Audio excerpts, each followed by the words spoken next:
So remember we are discussing let me write it here, the valence shell electron pair repulsion theory. Valence shell electron repulsion theory. Ne? So we just want to understand the shape of molecules, and then how do we determine the shape of these molecules. Now this is the table we're gonna use, right? And we actually have to try and memorize this table. You focus on the central atom. If on the central atom you have one or two bonding pairs, when it says bonding electron pairs, is the bonding pairs, guys. It's the bonding pairs. Then you count the number of lone pairs, then you'll be able to get the geometry, which is the shape. Okay, which is the shape. And then here it kind of like gives you what the formula of the molecule will be looking like. That is how you can get this. That's why on our previous lesson we were talking about identifying the number of bond pairs and the number of lone pairs. I hope you still remember that exercise. So we are now going to use that to then determine the shape of the same molecule. So for example, we know that boron, like we said, it has 3 valence electrons. And then here, if you put fluorine, it will come here, and then it has its own electrons, and then it will come here with its own electrons, like this. So that means the Lewis structure of this is B bonded to F, bonded to F, and then bonded to F. Now good people, what do you think is gonna be the shape of this? Can you just, by looking at the table, try to see if you can get the molecule there, the shape there?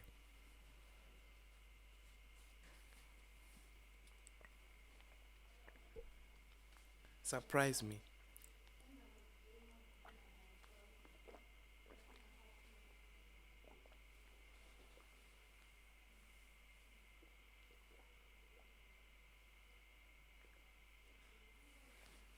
Alright, you are saying it is what? Yes, yes.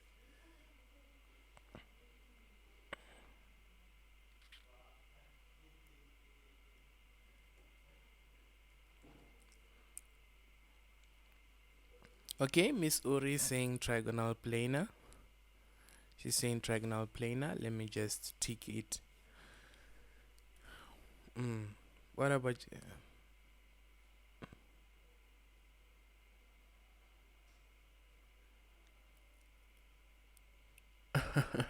pyramidal? Trigonal pyramidal. You're saying trigonal pyramidal. Okay, no, that's fine. We can work with those. How many bond pairs do we have here, guys? Check. How many bond pairs do you have on the central atom there? 1, 2, 3. Perfect. We have 3 bond pairs. How many lone pairs do we have? We have 0 lone pairs. If we check the central atom, you don't have lone pairs. So guys, what matches with 3 bond pairs and then 0 lone pairs is what? Is trigonal planar. So therefore, you are correct, Miss Ori. This is a trigonal planar molecule. Trigonal planar molecule. Yeah, that is it. That is it. We can move to the next one. Let's try to see what would be the shape for water. Now water, if we can remember, it's oxygen, and then you have lone pairs here, and then it's like this, and then you have your hydrogen here, and then you have your hydrogen. Now in grade 11, usually we don't talk about bond pairs, but when you reach chemistry at varsity level, you will talk about bond pairs. No, sorry, not bond pairs. Sorry, bond angles. Right here we don't talk about bond angles per se, but just understand that a trigonal planar means that it's like this. in 3D, ne, I might not be able to draw it nicely, Shem. So I'm just gonna show you here. I'm just gonna show you here so that we know what a trigonal planar looks like, in reality. It looks like this. This is a trigonal planar. This arrow here that you are seeing that is solid, this one, it tells you that it's coming towards you. And then this one that is dotted means it's going to the other side. Now you might not even also understand that. So I'm also maybe just gonna show you another picture, maybe of a real one. But while we're on that, guys, just try to guess, rather find out the shape of water there.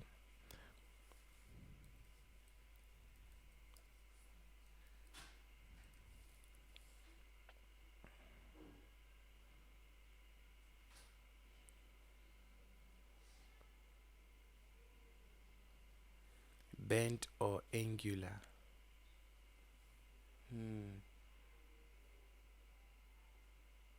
Right, trigonal planar. It's gonna be straight. Okay, so yes, ma'am, I heard you there. We're gonna just check it out in a few seconds. But still on trigonal planar, guys. This is how it looks like. Where is it now? It's saying download. Ooh, gives me a beautiful one. Look at it, guys. I can even rotate it. This is how a trigonal planar looks like, ne? As you can see, for example, I get our molecule. Remember, it was, oh, let me take this one here, put it this side. Wow, guys, and didn't think it would give me such a beautiful shape. This is trigonal planar. Let's write it. Trigonal. And then now how it is that, remember, it's BF3, ne? It was like this. So here's your central atom. This is where B is going to be. This is B, and then this is going to be F. This is going to be F. This is going to be F. The thing is that these are going to be repelling each other, and these are also going to be repelling each other, and then these are also going to be repelling each other. The bond angle there is around 120 degrees. So they are all repelling each other. These electrons, they are repelling each other. So they are so straight like that, they form something like a, we say trigonal because it's like three, it's like a triangle, but planar means it's flat. Understand? It's flat, as you can see there. So it's a flat triangle. If they form like that type of molecule, yeah. So we said water. How many bond pairs does water have? So it's 2 bond pairs. And then lone pairs, 2 lone pairs. Now, guys, because of that, it means 2 lone pairs, 2 lone pairs. We're talking about bent or angular. That is true. So it is the shape of this molecule is bent or it is angular. Okay, bent or angular. Now, if you try to like have some sort of vision in terms of how it will be looking like, you can think of these pairs repelling each other, ne? Repelling each other, and these ones also, going, maybe bending inwards. So how it will look like for bent or angular, probably these ones, they won't be so nice. Oh, let me do this. Oh, right. I'm gonna show you the picture for that, ne? While for me, you're just gonna check for me. What do you think? Carbon dioxide. What about carbon dioxide? Um, try to check the carbon dioxide and tell me the shape there, while I check bend or angular molecular geometry. Uh,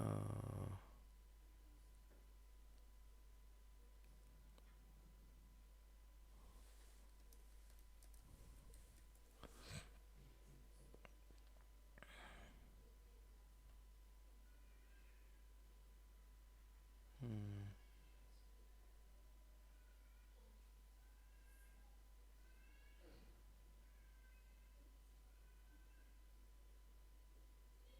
mm, mm, mm.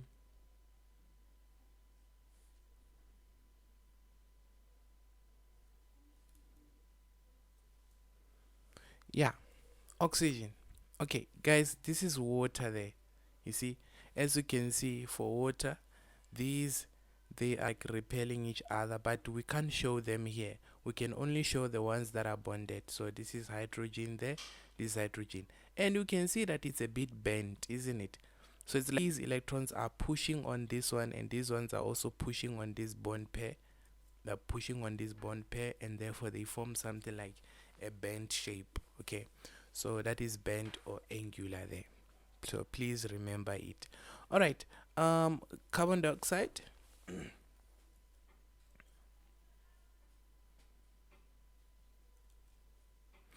Tetrahedral. Okay. How many bond pairs do we have? We have so for bond pairs we have four. Ne? What about lone pairs?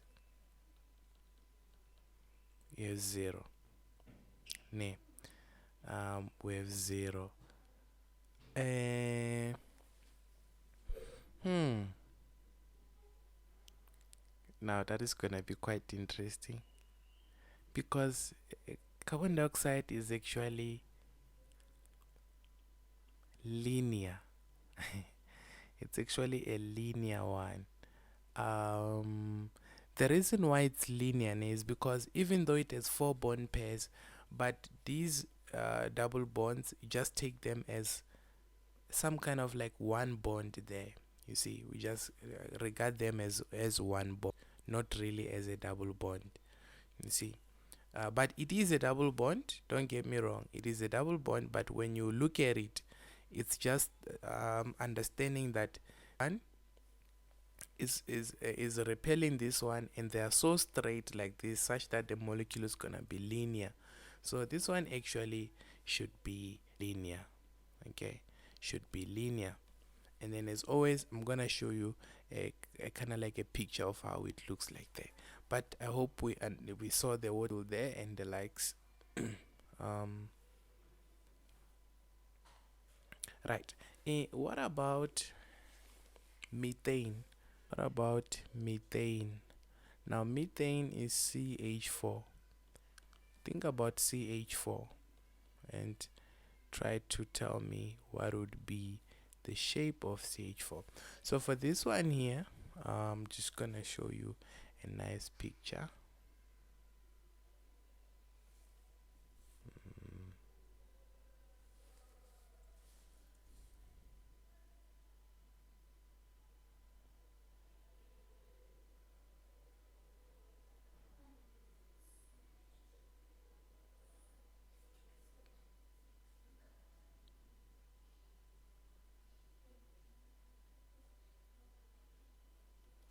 Mm, mm, mm, mm, mm.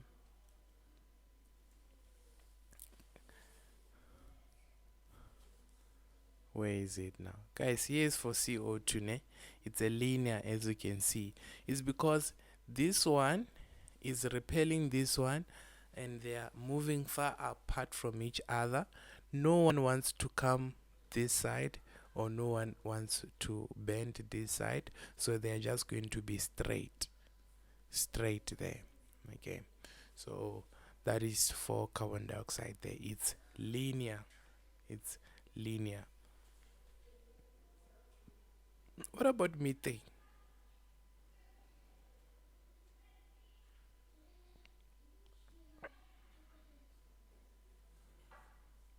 Methane. By the way, another way you can remember that it's linear, this one. But remember, when you write carbon dioxide, it's CO2, ne? So here it reminds you that if you have something, and then you have like AX2, right? Then it means that that thing is gonna be linear, just like CO2, or when CO2, SO, no, not SO2, but yeah, CO2. Remember that, but don't count much on this. Now you must count the lone pairs and the bonding pairs. Now, when you look at methane, how many bond pairs do we have? We have 4 bond pairs, and then the lone pairs 0. So this is the one, Miss Uri, the one you liked, the tetrahedral, the tetrahedral. Okay, so the shape of that is gonna be tetrahedral.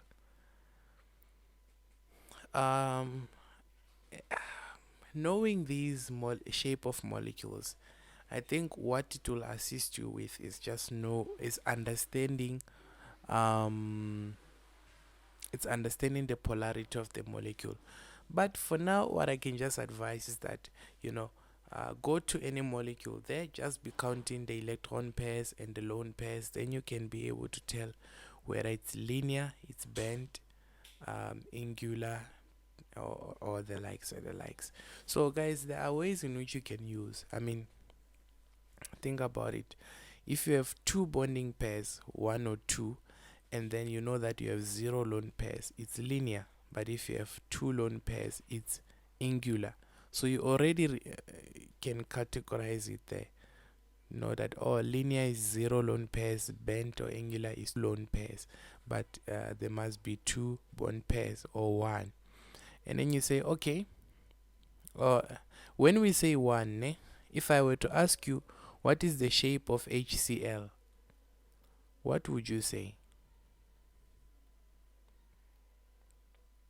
What would you say in terms of the shape of HCl?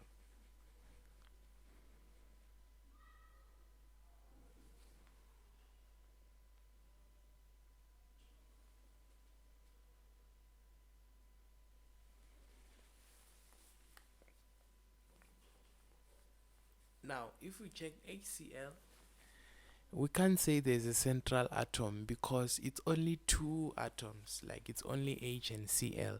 So because of that, guys, it falls under 1 bonding pair. You see that it has only 1 bonding pair. 1 bonding pair, and 0 lone pairs. So because of that, it's just gonna be a straight linear molecule. When they say linear, they just mean straight. But we can't write straight in physics, just write linear. Because straight, you write it in maths there. So that is how we know that. So I know if it is 1 or 2 bonding pairs and it has 0 lone pairs, it's gonna be linear. But once I have 2 lone pairs, it's gonna be bent, right? Because the 2 lone pairs, they bent the molecule. And then I know if it is 3 and then I have 0, then I'm talking about trigonal planar. I think we looked at BF3. It was a nice example.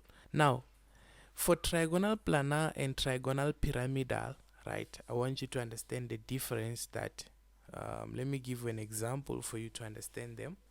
We have BF3. We have BF3 whereby we said that there were 0 lone pairs. Trigonal planar.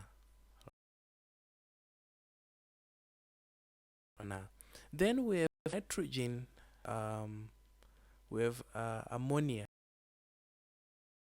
Nitrogen is 1, 2, 3, 4, 5, and then hydrogen is gonna come here, the other one will come here, and then the other one will come there. Now if we check, this is N bonded to H, but this one and that is that this one has a lone pair. So molecule.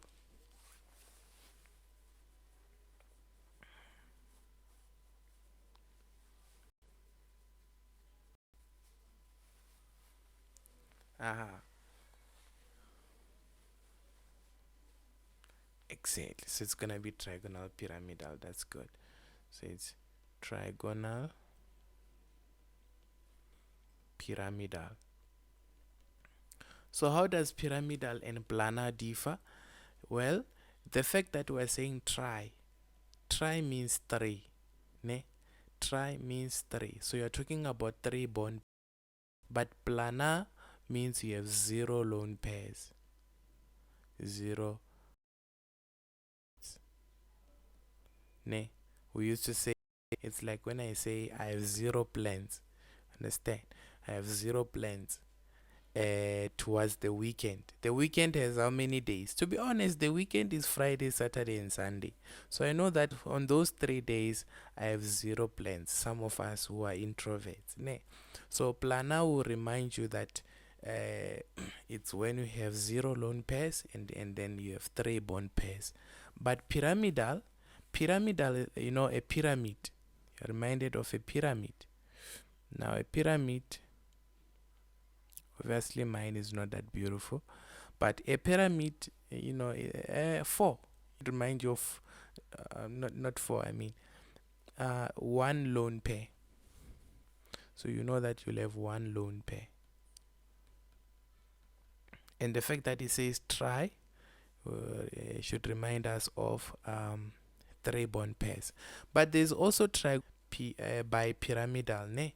So this one, since now is trigonal bi, ne? The thing is that because it's tri and bi, tri means three, and get bi means two. What is 3 plus 2 is 5. So if you have 5 bonding pairs, then you know that one is a trigonal bipyramidal. You must add 3 and 2 to get 5. Trigonal bipyramidal. So that is the one that is going to have 5. So you have already eliminated planar, you have eliminated pyramidal, you have eliminated bipyramidal. Now you know, you don't have to think hard about the number of bonding pairs and the lone pairs. If I hide it right now, it's something you should remember, right? Planar, trigonal planar,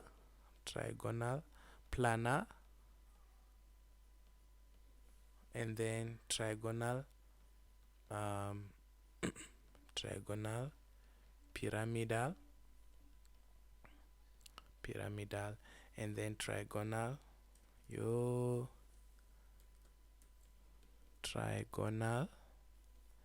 bipyramidal. Let's see if we still remember those things. How many bond pairs here?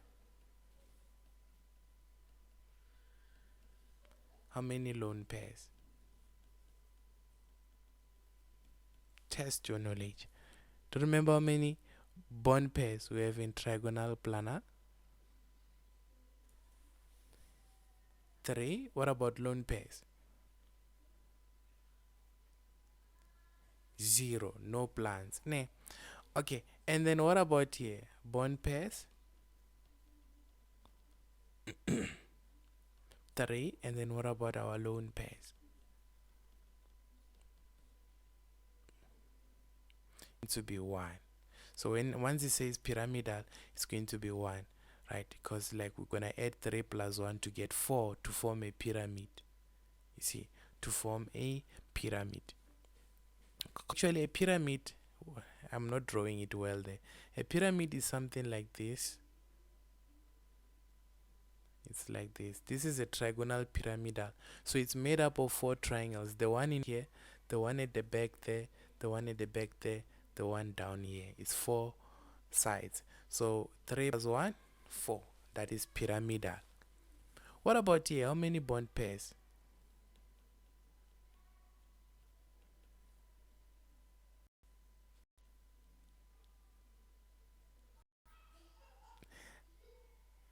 Pyramid. To get 5. So it means it's gonna be 5 bond pairs. But our lone pairs will be 0. Okay? Lone pairs will be 0. Right. So now you know trigonal planar, 0 lone pair, 3 bond pairs. Trigonal pyramidal, 3 bond pairs, 1 lone pair. And then trigonal bipyramidal is gonna be 5 bond pairs. Then you're okay. So now you're just left with perhaps memorizing, because we're done with these ones. Tetrahedral, guys, from the word itself, when we say tetra means 4. Okay, tetra means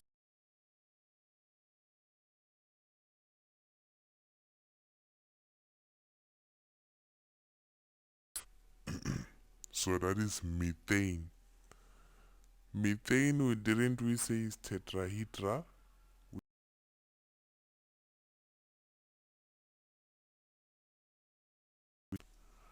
Octahedral. Ne.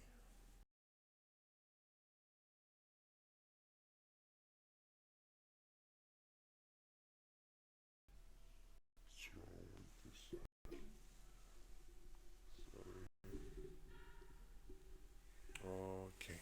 Right. Yes, can you still hear me?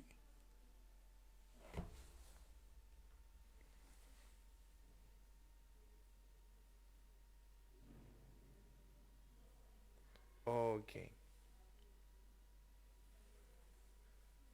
Hmm.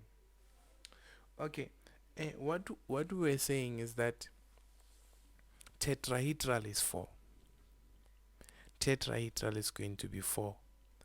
Ne? And then, because tetra means 4. If I say tetrachloride, which is I like it a lot, it's called CCl4. Ne?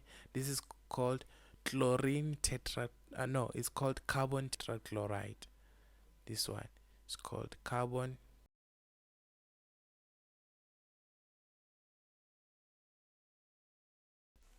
It is then remind you of that one. So tetra means 4. So tetrahedral also will mean 4 bond pairs and 0 lone pairs. Okay. And then the last one is octa. I know you'd want octa to be 8, ne? But then here octahedral is 6. Alright, just have to remember that octahedral is 6. Do you then you are like, but can you have a molecule with 6? We actually do have it. What would be um do you know that there is a molecule having S is it SF6 or is yeah, it should be SFF6. Let me check if we have such a molecule. Sulfur sulfur 6 fluorine. Let's see if we have it. Yes, I knew that it is there. It's called sulfur hexafluoride, which is a gas with a high global warming potential. It can also form sulfur tetrafluoride or bond. Yeah, sulfur hexafluoride. Let me show you how it looks like. So remember, sulfur has how many valence electrons? It has 1, 2, 3, 4, 5, 6. If I remember well, it's 6, isn't it? It's it's 6. So how does it form those bonds? What it does is that it splits itself. We say it hybridizes, or when it undergoes hybridization. Hybridization. Now hybridization means that electrons, they become excited. Okay, I want to ask you, means electrons become excited, and when they become excited, they move out of their orbitals. You understand? So now it can form a maximum of 6 bonds. So here you will have the fluorine, you will have the fluorine there, you also have the fluorine here, fluorine here, fluorine there, fluorine there. So now it will be sulfur bonded to 6 you know, F, F, F, F, F, F. So because it's 6 bonds, it's going to be octahedral. Octahedral. Okay. Right. Are we together there?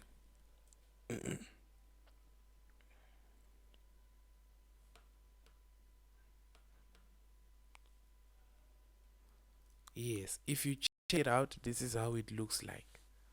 Um, this is how it looks like. This is sulfur hexafluoride. Sulfur hexafluoride. Wow, look at how beautiful it is. So in the middle here it's gonna be sulfur, in the here it's gonna be fluorine.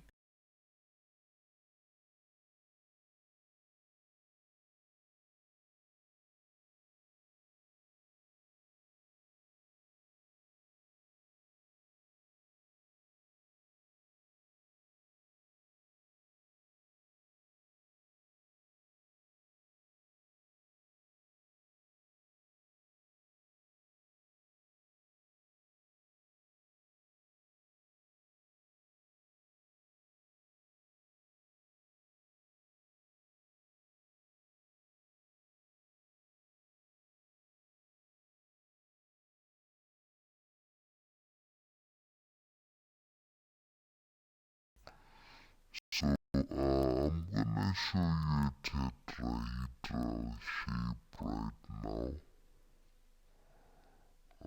so that we can take a look at that.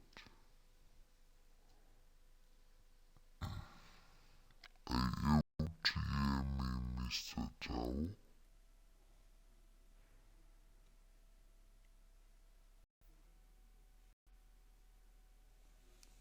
Are you able to hear me, ma'am?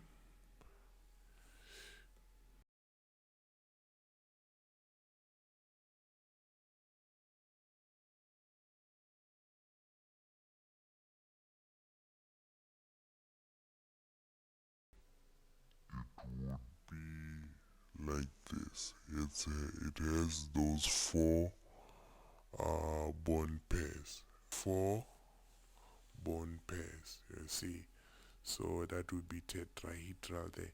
Now you can see the difference between tetrahedral. So this is for methane, tetrahedral, and octahedral.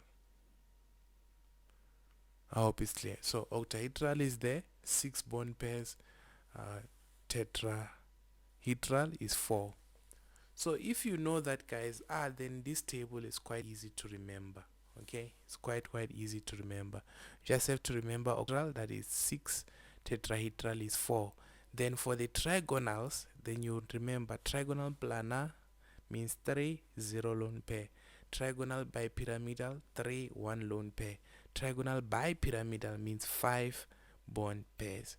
And then lastly, the linear, you just have to remember carbon dioxide, that it has 0 lone pairs.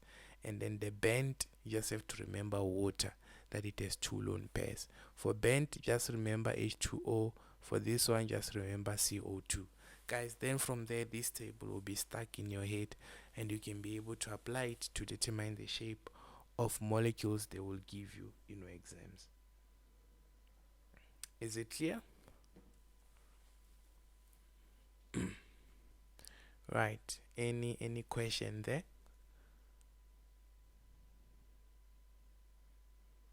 Okay. Um then that is just the shapes, guys. It just really ends here. It's nothing really scary about these shapes. Just knowing them is fine.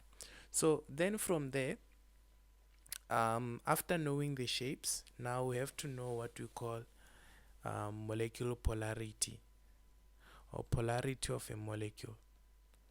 Polarity of a molecule. Now, a molecule can be polar.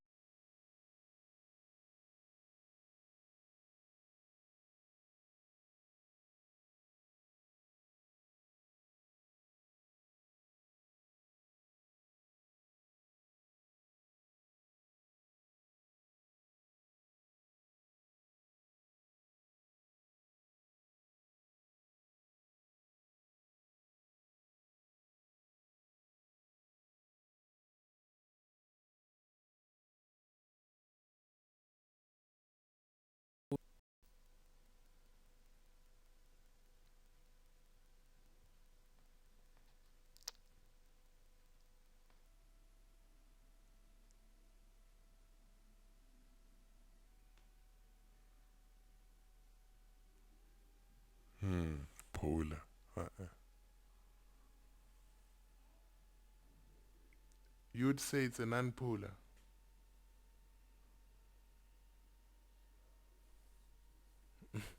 Okay, right.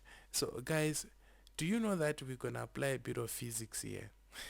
Yes, we are doing chemistry, but we're gonna apply a bit of physics. If I physics a little bit,